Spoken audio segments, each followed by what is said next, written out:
Boa noite a todos, senhoras advogadas, senhores advogados, sejam muito bem-vindos e bem-vindas, na certeza de que a gente está tentando fazer da melhor forma para receber cada um de vocês aqui na ordem, trazendo um professor renomado para estar conosco esta noite, com certeza, o Dr. Flávio Martins, especialista, doutor em Direito Constitucional. Então, sintam-se privilegiados por esse momento tão especial na nossa ordem, que é sua, que é nossa, que nós possamos usufruir desse momento tão importante de ensino, de aprendizado, porque muitas vezes estamos distantes, né, das capitais, dos grandes centros, onde nós temos mais cursos, mas que, de uma forma ou de outra, nós estaremos trazendo, nos momentos especiais, pessoas boas e competentes, como o Dr. Flávio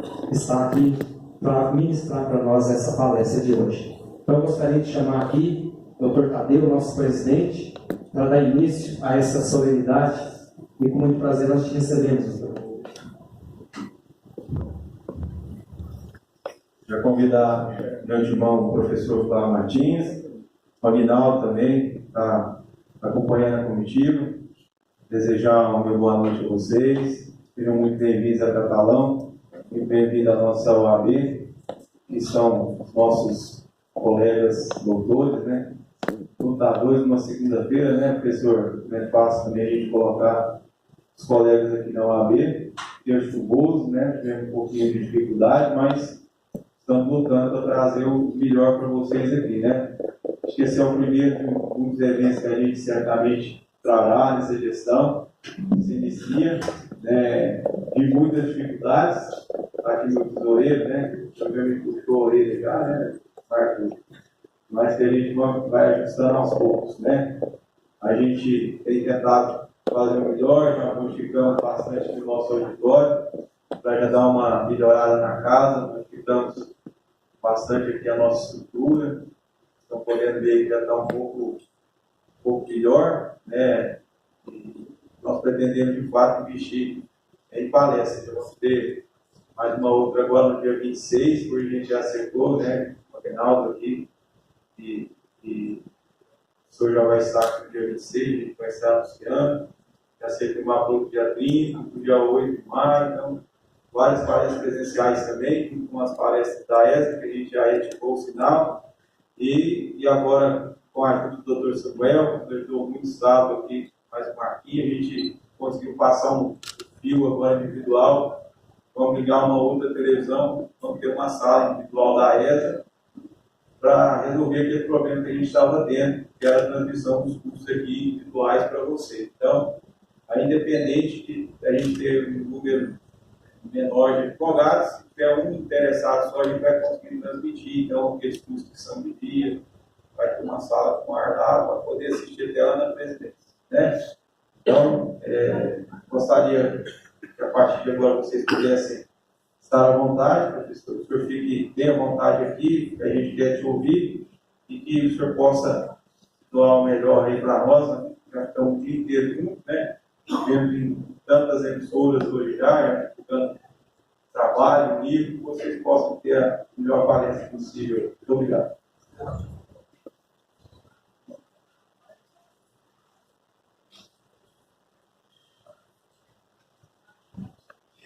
Boa noite a todos. Boa noite, boa noite. Meus queridos amigos, minhas queridas amigas de Catalão, que prazer imenso estar na companhia de vocês nessa aprazível noite de segunda-feira. Eu quero agradecer a todos, mas especialmente quero fazer um agradecimento especial para duas pessoas. Primeiramente, ao presidente da subseção da OAB de Catalão, Dr. Tadeu, muito obrigado pela gentileza, por ter aberto as suas portas à OAB, obrigado pela gentileza, com a qual me acolheu desde logo cedo, né? Foi ele mesmo que foi me receber no aeroporto de Uberlândia, me trouxe, me acompanhou durante todo o dia, então muito obrigado por toda essa gentileza, né? Também ao Aguinaldo, meu querido amigo, né, que me acompanha em muitas viagens, em muitas palestras, em muitos eventos por vários estados, e o Maranhão, Tocantins, Goiás, estamos juntos, Arialdo, muito obrigado. E a cada um de vocês, obrigado pela gentileza, por estarem aqui. Você em especial foi no ano passado distante, não foi? Você mora aqui, cada um? Maravilha, prazer revê-lo. Prazer revê-lo. E a cada um de vocês que teve a gentileza de vir aqui essa noite para tratarmos de um assunto que é muito importante, que é o direito constitucional. Eu digo uma coisa para vocês. Todos os ramos do direito são importantíssimos, né? Seja para a nossa carreira, seja para a estrutura do próprio Estado, a estrutura do próprio direito. Todavia, em tempos de crise, em crise que acomete não só a política, mas a economia, em tempos de crise moral, inclusive, talvez o ramo do direito que tem o maior poder de nos ajudar a reconstruir o país é o direito constitucional. Quem tem as melhores armas para transformar o país numa sólida democracia é, de fato, o direito constitucional. Veja, me perdoem os penalistas, mas nenhum país se torna uma potência por conta do direito penal. Nenhum país diz, o nosso país realmente é um país extraordinário, temos uns presídios sensacionais. Aqui nós encarceramos 30% da nossa população. Veja, mas isso não faz nenhum país uma potência. O direito constitucional, sim, né? E é o que nós vamos tratar hoje à noite, de um tema que vem me afligindo bastante nos últimos anos, que são os retrocessos constitucionais. Vou falar com vocês sobre alguns temas, mas girando em torno desse grande tema, retrocessos constitucionais. Vou lhes apresentar alguns cenários atuais, contemporâneos, que valem para todo o mundo. Bem, se vocês me permitirem, eu gostaria de começar essa nossa conversa contando uma história, na realidade. Algo que aconteceu comigo há 19 anos. E foi tão marcante na minha vida, eu me sinto praticamente no dever de compartilhar essa história. Há 19 anos, num sábado de manhã, eu estava pela primeira vez na cidade de Lisboa, terra dos meus ancestrais. E como era a minha primeira vez na cidade, eu fiz o que todo turista faz. Fui visitar os pontos turísticos principais da cidade. Naquela manhã de sábado, eu estava no bairro de Belém, bairro que é mais conhecido pelos pastéis, os pastéis de Belém. Eu estava no Mosteiro dos Jerônimos, né? É uma construção histórica, secular, fica ao lado do Rio Tejo. Bem, e lá estão sepultadas algumas das personalidades principais da história portuguesa. Está sepultado Vasco da Gama, o herói da navegação. Está sepultado Luís de Camões, o autor dos Lusíadas. Mas caminhando pelos corredores daquele lugar, eu vi uma pequena sepultura, bem menor que as anteriores. Eu logo fiquei curioso porque imaginei, deve ser algum defunto importante para estar enterrado aqui. E era mesmo. Cheguei perto e vi que era Fernando Pessoa, o poeta português. E chegando bem em frente à lápide de Fernando Pessoa, eu vi que havia uma frase escrita na sepultura. Bem, essa frase: "Sê todo em cada coisa, sê todo em cada coisa." Cheguei mais perto e vi que a frase era um pouco mais extensa. A frase dizia: "Sê todo em cada coisa, põe quanto és no mínimo que fazes." E eu confesso que eu fiquei ali diante daquela sepultura por alguns longos minutos, imaginando como se fosse uma mensagem póstuma do poeta português para mim. Uma mensagem de alguém que já morreu dizendo: Ei, você, seja todo em todas as coisas. Ponha tudo o que você é no mínimo que você faz. E eu confesso que desde então, desde aquela manhã, esse é o lema da minha vida. Essa é a frase que me move todos os dias.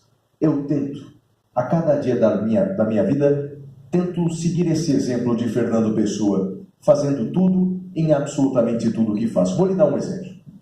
Eu sou professor de Direito Constitucional há exatos 20 anos. Nesse ano de 2019, eu completo 20 anos de docência. Eu comecei em 99. Você lembra o ano que eu lecionei para você? Lá no interior de São Paulo, não foi? Não, 2008. Não faz tanto tempo assim. 11 anos. Mas eu sou professor de Direito Constitucional há 20 anos, não é? E em 2017, eu decidi dar um novo passo na minha carreira profissional. E eu decidi escrever o meu próprio curso de Direito Constitucional. Naquele momento, em 2017, pela editora Revista dos Tribunais. Pois bem, escrevi o livro e fiz aquilo que diz Fernando Pessoa. Ser todo em cada coisa. Coloquei meu livro debaixo do braço e comecei a viajar aí o Brasil todo divulgando o livro. Foi em 2017 que eu conheci o Aguinaldo, não é, Aguinaldo? Empresário da área da educação, que me ajudou a viajar também. Viajamos para Gurupi, não foi? Gurupi, Palmas e outras cidades por aí afora. Bem, foram 50 palestras naquele ano. E naquele ano meu livro, graças a Deus e graças a Fernando Pessoa, foi o livro de direito constitucional mais vendido da editora Revista dos Tribunais. Bem, logo pensei, Fernando Pessoa tem toda a razão, né? Vou fazer mais, vou fazer melhor. No ano passado, 2018, publiquei a segunda edição, e no ano passado foram 100 palestras. No ano passado eu visitei todos os 26 estados. Os 26 estados. Estive aqui em Goiás, eu tive em vários lugares, Caldas Novas, estive em vários lugares aqui, Goiânia, estive em Catalão, na universidade, aqui na faculdade aqui de Direito de Catalão, Sezuc, é isso mesmo? Agora é UNA, né? Mas estive aqui o ano passado. Bem, visitei os 26 estados do Brasil, alguns eu não conhecia. Não conhecia Roraima, estive lá em Boa Vista, não conhecia o Acre, estive em Rio Branco. Bem, foi um ano bastante intenso. E como Fernando Pessoa tem toda a razão, quando você dá tudo de si, o universo retribui o seu esforço. No ano passado, o nosso livro foi o livro de direito constitucional mais vendido do país, superando alguns ministros do Supremo, inclusive, que têm livros publicados. Bem, daí no final do ano passado fui procurado por uma outra editora, a editora Saraiva, que me fez um convite para mudar de editora, o que não é muito comum na área do direito. Bem, mas um convite foi tão especial que eu decidi então mudar de editora. E desde 2019, portanto desde esse ano, eu tenho viajado aí o Brasil inteiro divulgando então a terceira edição do meu livro Curso de Direito Constitucional.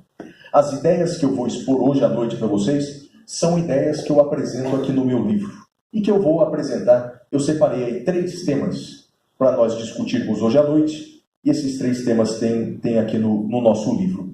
Se você me permitir, em um minutinho, só apresentar o nosso livro, ele tem alguns diferenciais, eu acredito, né? A primeira questão é o detalhamento, né? Detalhamento. Nosso livro tem cerca de 2.000 páginas.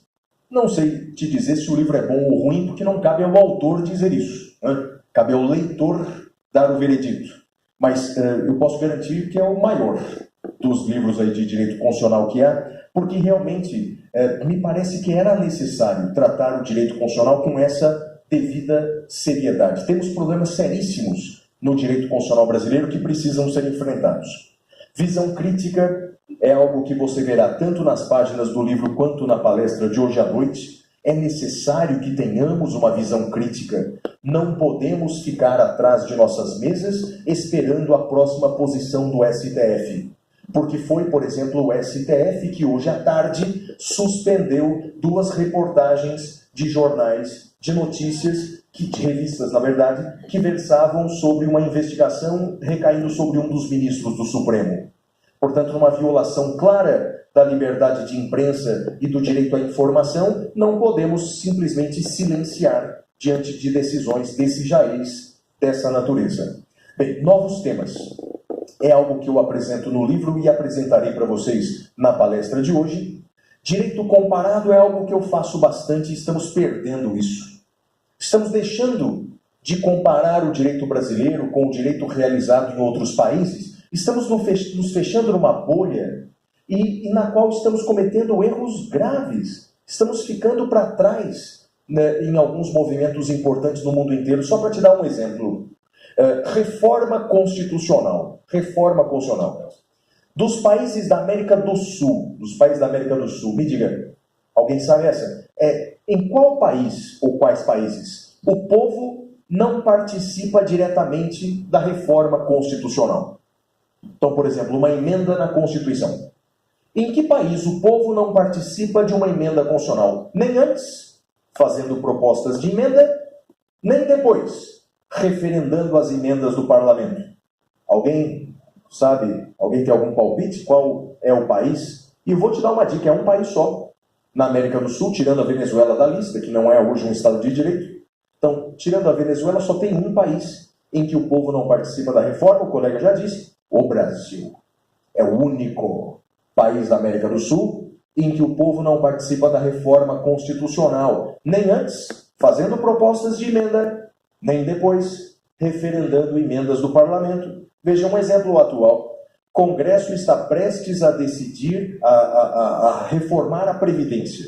O Congresso dirá quantos anos mais o povo brasileiro terá que trabalhar. E qual é a participação direta do povo brasileiro nessa reforma? Nenhuma. Infelizmente, nenhuma. E essa realidade é uma realidade brasileira. Veja que a nossa democracia precisa ser aperfeiçoada. Temos problemas sérios na comparação entre a nossa democracia e a democracia de outros países. Bem, meu livro traz questões, é um livro ilustrado para facilitar a leitura, e tem duas coisas que eu gosto muito, que são novidades aqui, não é? Primeiro, é o único livro de direito constitucional, é o primeiro livro, não é? Que tem atualização online por um ano. O direito constitucional muda muito, não é? Então, por isso, o proprietário aqui do livro, o leitor, ele tem acesso a um código, QR Code, na primeira página, e ele terá atualização por um ano. Tudo que for novo no direito constitucional, ele vai se atualizar. Por exemplo, eu estou escrevendo, devo terminar essa semana, os meus comentários à decisão do STF de semana passada, que entendeu ser constitucional o sacrifício de animais em cultos religiosos. Então, tenho abordado, então, novos temas. Então, o leitor tem atualização online. E uma última coisa, que essa eu gosto bastante também, quando eu assinei o contrato com a nova editora, a editora Saraiva, eu fiz uma única condição, que o livro, nos eventos em que eu estiver presente, e não serão poucos, né? Então toda semana eu tenho 4 palestras em média pelo Brasil inteiro, o livro é vendido por metade do preço. Nas livrarias, o livro é encontrado por R$201, mas nos eventos em que eu estou presente, como hoje à noite, o livro é vendido por R$100. Então aqueles que quiserem, ao final do evento, se gostarem das ideias, se gostarem da palestra e quiserem conhecer mais, bem, o livro estará sendo vendido aqui à sala ao lado, vendido e autografado, né? Teria um prazer imenso de autografar cada exemplar, e o valor é de R$100. Muito bem, vamos começar. Deixa eu só tirar essa coisinha aqui, a verificação do filtro. Ah, isso é daqui. É do filtro do